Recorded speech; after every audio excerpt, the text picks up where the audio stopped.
No eres productivo ya que no sabes cómo manipular el tiempo. La competencia es con uno. La razón por la que Elon Musk hace 1 millón de cosas al día es porque usa la ley de Parkinson. Que vas a estar compitiendo contigo mismo, día a día, semana a semana. Eres tu campo de juego, audiencia e Una inspiración. de las claves es Cada día contenido, supera es récords, uno de los eleva productivos.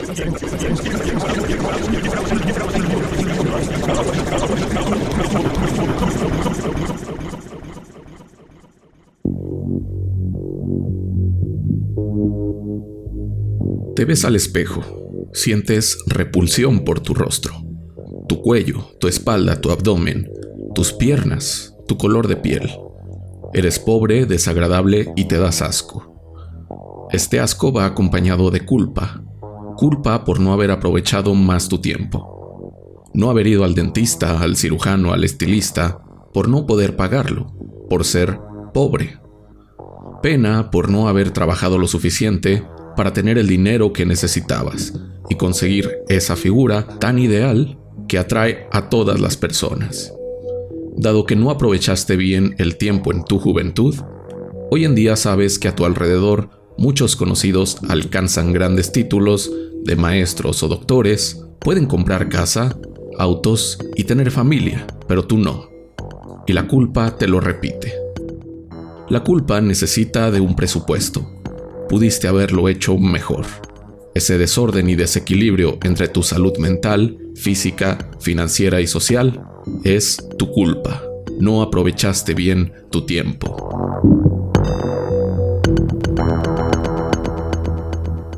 Sin embargo, puedes hacerlo hoy en día. Levántate a las 5 a.m., trabaja tu jornada laboral. Come la mitad de lo que normalmente comes, tanto para bajar de peso como para ahorrar dinero. Ve a correr. Y, mientras lo haces, escucha diferentes podcasts sobre cómo emprender. Asegúrate de que cada segundo del día lo haces rendir al máximo. Haz esto todos los días, como yo lo hice, y verás los resultados. Acabarás en el psiquiatra, con un cuadro de ansiedad y depresión.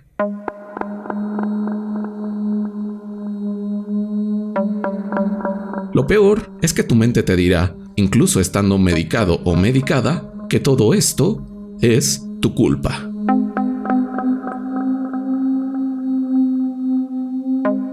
Estoy seguro de que varios de estos pensamientos también te han llegado a ti en algún momento de la vida. La emoción que más compartimos colectivamente es la de la culpa, esa culpa por no aprovechar el tiempo, por no ser productivos, producir riqueza, bienestar, un buen cuerpo, una mente equilibrada. Todo esto lo debes de producir tú. Culpa por haber tenido todo a la mano en la vida, sin excusas, para ser lo que siempre hemos querido ser. Bueno, pues hoy hablaremos de una obra muy peculiar, que ha sido ya súper leída por la vigencia que tanto su título como su contenido tienen. La Sociedad del Cansancio. La Sociedad del Cansancio de Byung-Chul Han, un autor surcoreano que nace en un país obsesionado con la productividad y la eficiencia, señala que el mundo actual está sometido al régimen del rendimiento. Nos movemos en la sociedad del rendimiento, del sujeto emprendedor de sí mismo. Veamos cómo este autor describe la nueva forma de la explotación del individuo y la propuesta que él nos ofrece. La práctica de resistencia para confrontar a nuestro nuevo explotador, a nosotros mismos.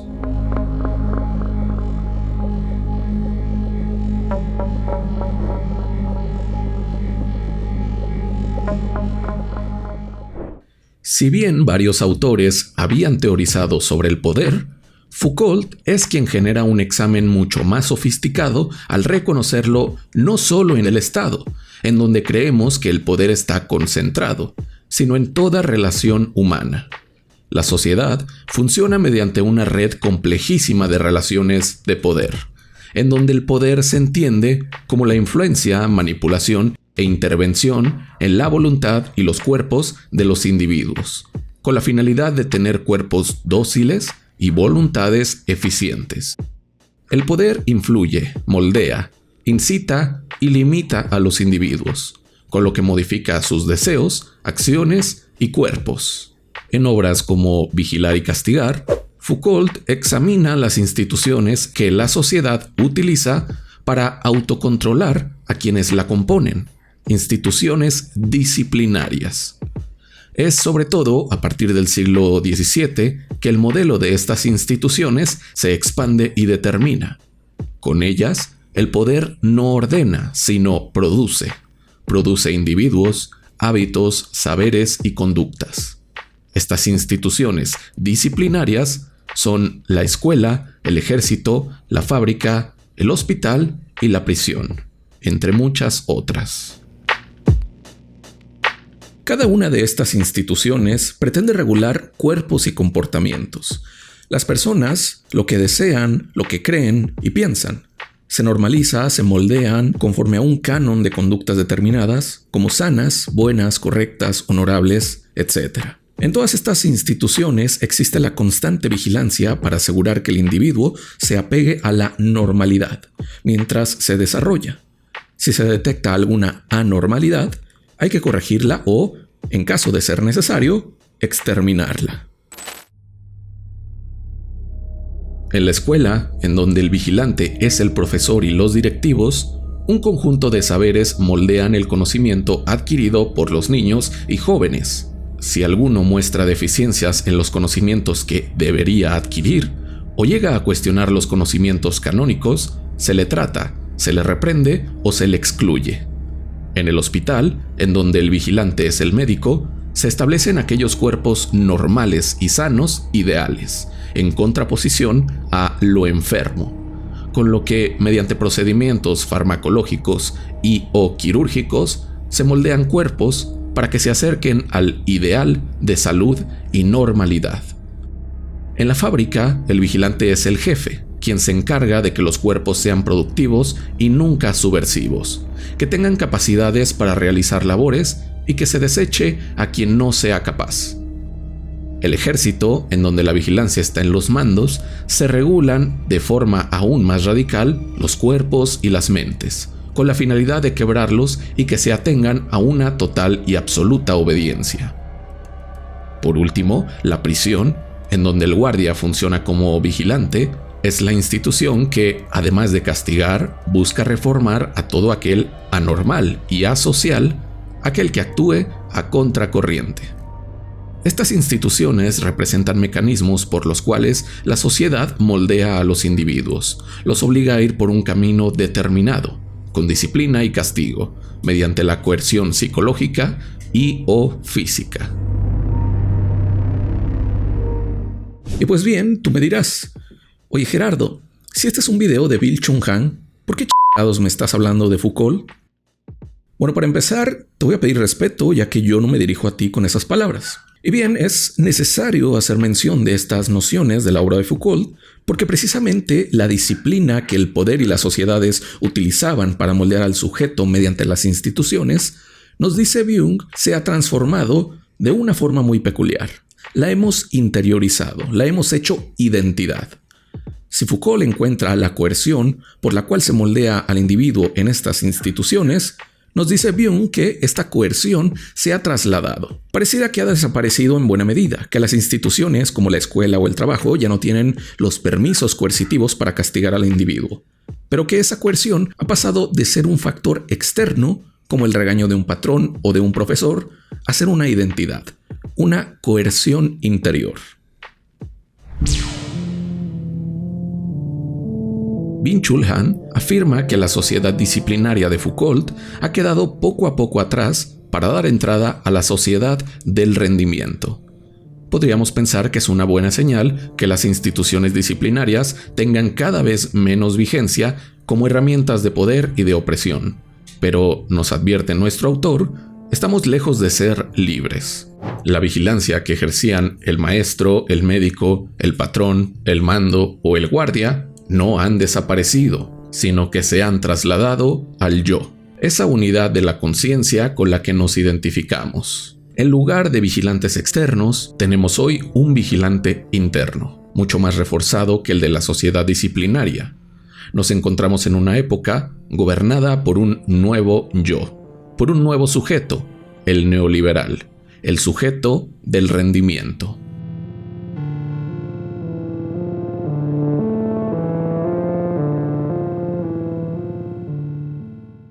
Tras la caída de la Unión Soviética, El sistema neoliberal se expandió presumiéndose como la única forma viable del desarrollo de las naciones.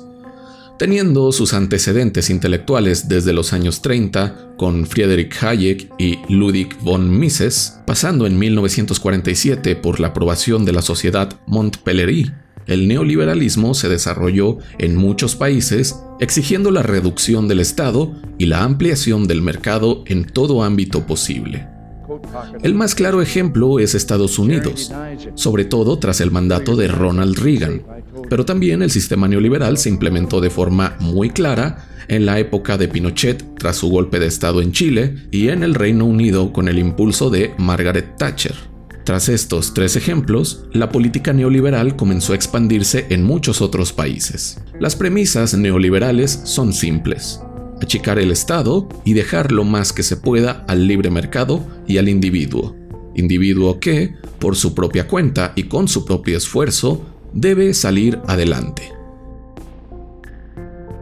El Estado pasa a ser visto, ahora más que nunca, como un mal necesario. Es malo porque toda intervención suya es vista como perjudicial desde la visión neoliberal, pero el Estado es necesario para dar ciertas garantías, como la del reconocimiento de la propiedad privada o la seguridad. Sin embargo, en la época neoliberal, la tendencia es dejar todo lo demás en manos de privados, pensando que el mercado garantiza equidad y eficiencia. Salud, educación, infraestructura, servicios, todo es más eficiente en manos de privados desde esta visión neoliberal. Y no solo el Estado es reducido económica y jurídicamente, sino que sus responsabilidades se ven trasladadas. ¿A las empresas? No. Estas responsabilidades, como la de garantizar el bienestar del individuo, son trasladadas al individuo. Esto se realiza bajo el eslogan de que, trabajando y esforzándose, el individuo puede garantizarse a sí mismo la salud, el bienestar, la belleza y la prosperidad que la sociedad le exige alcanzar.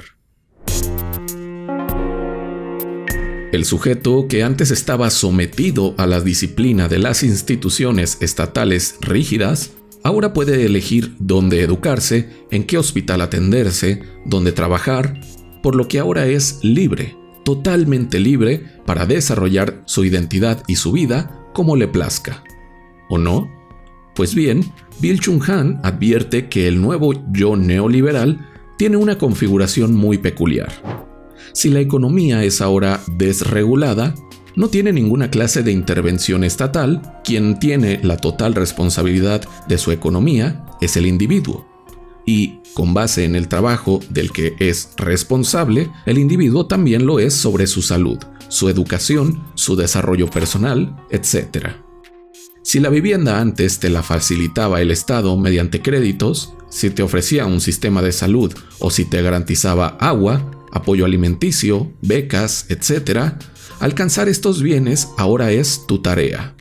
Si los alcanzas, enhorabuena. Si no lo haces, la culpa es tuya, por no haberte esforzado lo suficiente.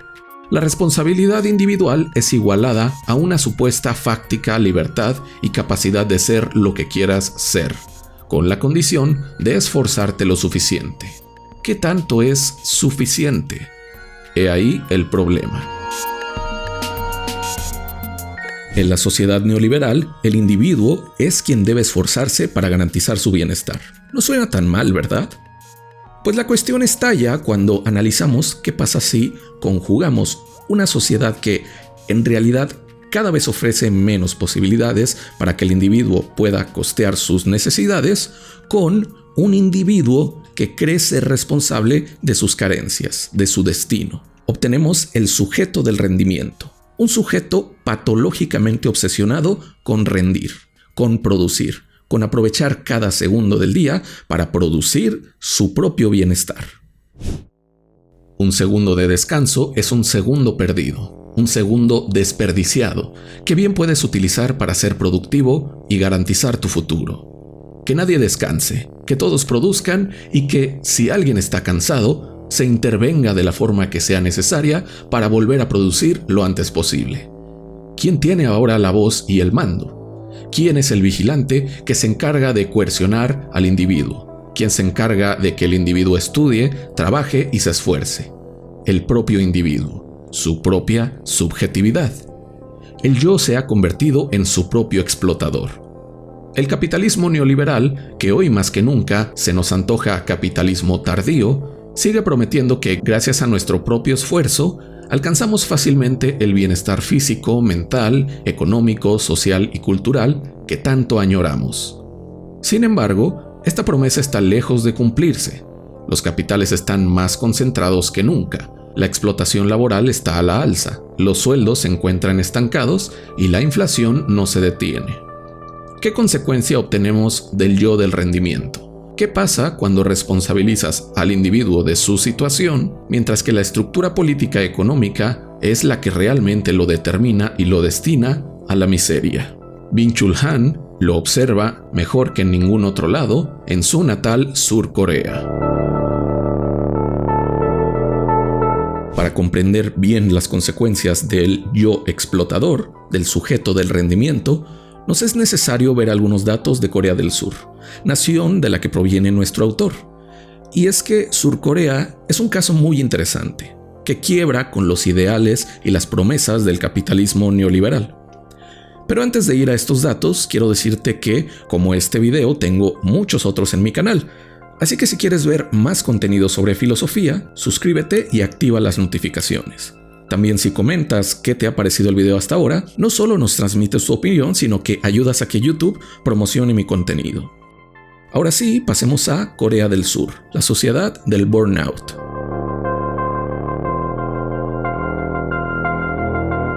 Recordemos algunos datos sobre la nación coreana, dividida en Corea del Sur y Corea del Norte. Corea del Norte, bajo el régimen de un dictador que, a su vez, depende en buena medida del régimen chino. Corea del Norte es uno de los países menos conectados con el globo. Es innecesario dar más datos habiendo tantos documentales sobre la nula libertad que tienen sus habitantes. La imagen norcoreana es utilizada muchas veces para presumir el fracaso de los sistemas comunistas. Por el otro lado, los rascacielos de Seúl, sus múltiples y magníficos servicios, su transporte y su economía, nos muestran el triunfo del lado capitalista de Corea, el triunfo del libre mercado de Corea del Sur. Sin embargo, miremos con lupa. No nos dejemos guiar solo por las luces y los rascacielos. ¿Qué vemos en su población? ¿Cuál es el estilo de vida de un trabajador surcoreano? Bueno, vamos a las cifras. En Corea del Sur, 3 de cada 4 jóvenes entre 19 y 34 años desearían abandonar su país.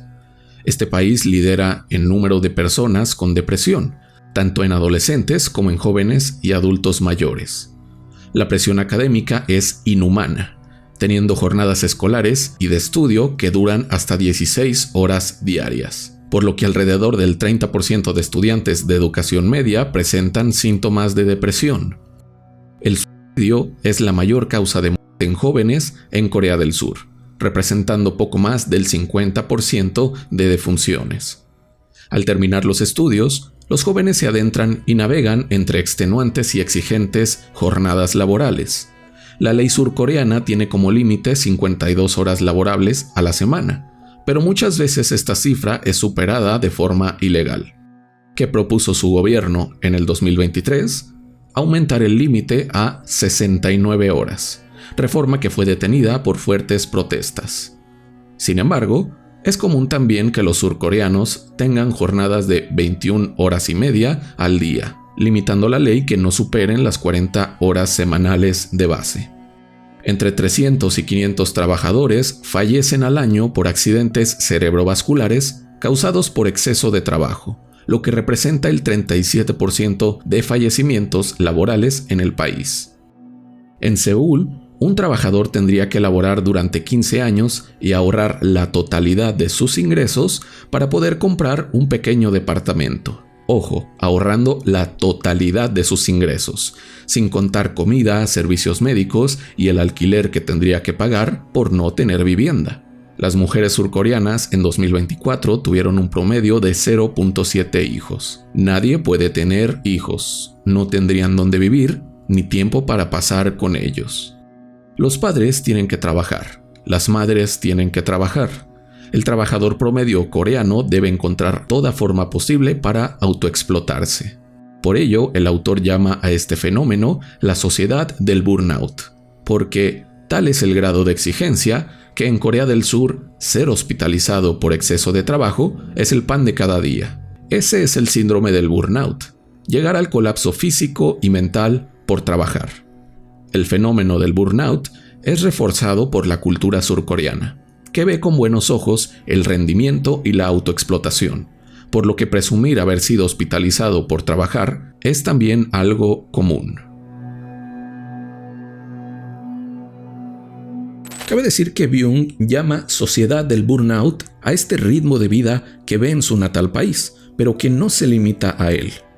En mayor o menor medida, este estilo de vida extenuante y acelerado va más allá de las fronteras de este país asiático. De hecho, la influencia en este país y su tardío capitalismo proviene en buena medida de Occidente. El sujeto del rendimiento protagoniza la vida occidental, lo cual podemos ver en nuestros países y, de hecho, en países de habla hispana, que en su mayoría son latinoamericanos, observamos que este acelerado estilo de vida, además de la autoexplotación del individuo, no ofrece ni siquiera algo cercano a la calidad de servicios y bienes que en países como Corea del Sur se pueden obtener. Pero bueno, la cercanía o lejanía de las observaciones del autor y los países latinoamericanos la quiero tocar en la parte de la conclusión del video. Pero bien, tenemos dos conceptos fundamentales en esta obra, el del sujeto del rendimiento y la sociedad del burnout, siendo esta sociedad efecto de los mecanismos del sujeto del rendimiento. El sujeto del rendimiento explora todo recurso posible para rendir, para producir su propio bienestar, basándose en el supuesto de que es libre. Al ser libre, puede serlo todo, o eso es lo que nos dice nuestro yo, nuestra mente. Esto podemos sentirlo los días libres o en tiempo de vacaciones, momentos en los que, tras pesadas jornadas laborales, tratamos de destinar a descansar. Sin embargo, al querer descansar, disfrutar de un partido de fútbol, ver una serie, cocinar, pintar, tejer, leer un libro, nos invade una culpa, la culpa de no estar aprovechando el tiempo, de no hacerlo rendir. El tiempo es oro, un recurso que debemos aprovechar al máximo, porque si no alcanzamos a ser las personas exitosas que nos proponemos ser a futuro, en 10, 20 o 30 años nos arrepentiremos por no haber aprovechado el tiempo que hoy queremos dedicar a descansar. Entramos en un estado de ansiedad por descansar, debido a que el descanso es tiempo inutilizado, inútil, no productivo, por lo que nuestro yo, la nueva forma subjetiva neoliberal, nuestro nuevo jefe y azotador, nos recuerda que debemos producir lo más que podamos para no arrepentirnos a futuro. Y ojo, esto no implica solo producir dinero, sino incluso nuestra salud física, nuestro bienestar mental. Todo entra bajo nuestra responsabilidad. Si tienes depresión, es tu culpa, por no hacer suficiente ejercicio, o tener un círculo de apoyo, o haber invertido en terapia. Si tienes problemas de salud, es tu culpa, por no comer bien, por no cuidarte, por no cocinarte. Si no tienes pareja, es por tu culpa, por no saber cómo socializar y no saber decir las palabras exactas para seducir. Para el yo neoliberal y para la sociedad del rendimiento, los problemas estructurales no existen. Todo es culpa del individuo y todo debe él resolverlo, producir su propio bienestar, competir consigo mismo día a día y superarse. De no hacerlo, es llamado mediocre, fracasado, perdedor. Se le impone un estatus peor que el de la inexistencia.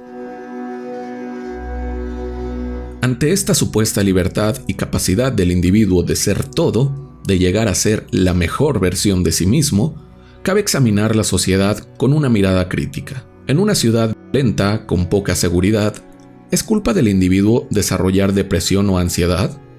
En una economía explotadora, con bajos sueldos y pésimas o nulas prestaciones, ¿es culpa del individuo ser pobre? En un sistema que ofrece alimentos procesados a diestra y siniestra, y lo único sano es aquello que tú puedes cocinar en el tiempo que no tienes, ¿es tu culpa tener problemas de salud? Y, entre otras cosas, ¿es tu culpa no poder tener el físico que se te exige o el estatus que te exige la sociedad?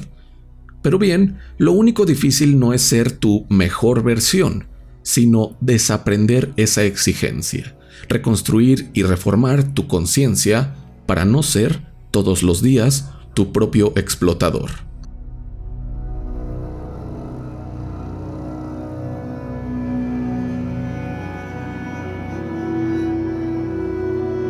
¿Qué salida existe? ¿Cómo no caer en la autoexplotación del yo neoliberal, del sujeto del rendimiento que sostiene la sociedad del cansancio? Sabemos que las estructuras políticas y económicas son un factor que debemos cambiar si aspiramos a sociedades más justas, pero estos cambios deben ser colectivos. Sin embargo, no solo hay cambios individuales que podemos hacer, sino que son necesarios para avanzar hacia una sociedad con mayor bienestar. El paso más importante, y en muchas ocasiones el más difícil, es el de ir en contra de ese yo del rendimiento, que nos exige que toda acción tenga como propósito producir, aprovechar el tiempo. Para hacerlo, Byung nos ofrece la mirada contemplativa. Recordemos que Aristóteles, sobre todo en su Ética a Nicómaco, sostiene la vida contemplativa como la más elevada, que consiste en la contemplación de las verdades y del conocimiento. El camino filosófico en la antigüedad podría comprenderse como esta vida contemplativa, y sé que pocos aquí podemos entregarnos a una vida así. El mismo Aristóteles resaltaba que, para ser filósofo, se debe tener una situación económica arreglada. Sin embargo, lo que podemos rescatar de la vida contemplativa aristotélica es esta forma tan distintiva de ver las cosas, que no pretende transformar o producir, llevar un saber teórico a la práctica, sino simplemente ver. Por ello, Byung nos propone una pedagogía del ver. Ver nuevamente, aprender a ver con la única finalidad de contemplar.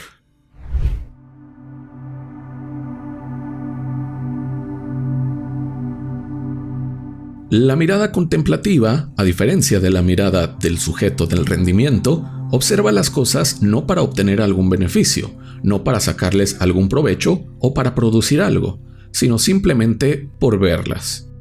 Esto no puedo relacionarlo más que con la experiencia estética, el contemplar las cosas tal cual son para intuirlas como bellas o como sublimes. Sé que esto puede sonar a una sesión de yoga en donde te desidentificas del yo para ser uno con el todo, pero no. La mirada contemplativa, que para mí es necesariamente estética, la podemos ejemplificar con ver una película.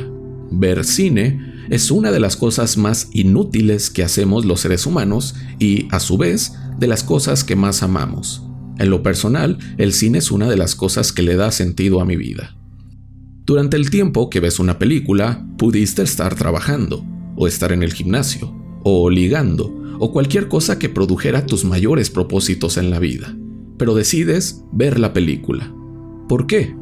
Porque la película te ofrece una experiencia que rebasa toda productividad y toda eficiencia. Te permite un goce en perder el tiempo. Ahora bien, no solo viendo películas o arte en general podemos ejercer la mirada contemplativa.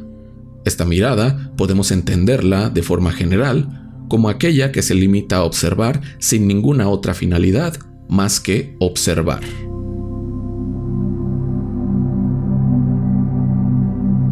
Esta mirada puede llevarnos a realizarnos de forma mucho más auténtica. Si vemos el acto de correr no como algo que produzca salud y nos haga bajar de peso, sino como algo que nos gusta, podemos así reformar nuestra vida para hacer aquello que hacemos, pero por goce y por contemplación, no por producir. Lavar los trastes, jugar con nuestras mascotas, hablar con un vecino, besar a nuestra pareja, todo ello puede tener una finalidad productiva, por lo que si la hacemos por producir, solo alimentamos al sujeto del rendimiento, al autoexplotador que llevamos dentro. Pero si las examinamos contemplativamente, podremos hacer muchas cosas por la simple finalidad de hacerlo, porque nos produce goce y placer. Y en caso de que no lo produzca, podemos darnos el permiso de no hacerlo.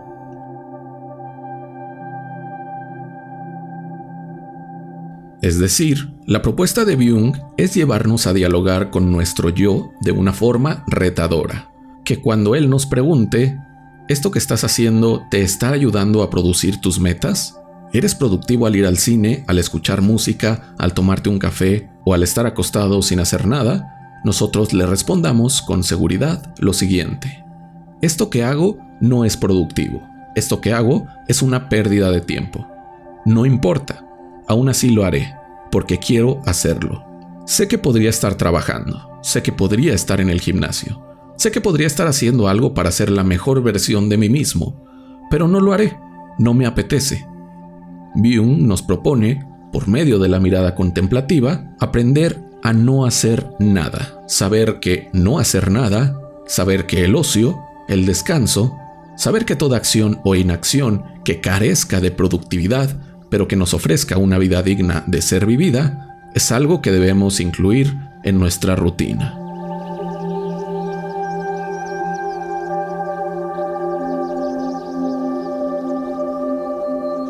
Para concluir este video, quisiera hacer algunos señalamientos y críticas hacia el texto de Byung-Chul Han. Este texto, La Sociedad del Cansancio, es sumamente corto, bastante breve. Creo que si lo lees, a pesar de que no tengas preparación filosófica, puedes comprenderlo de forma general. Sin embargo, creo también que peca de algunas cosas. Por un lado, el autor me parece que cae en falsas generalidades.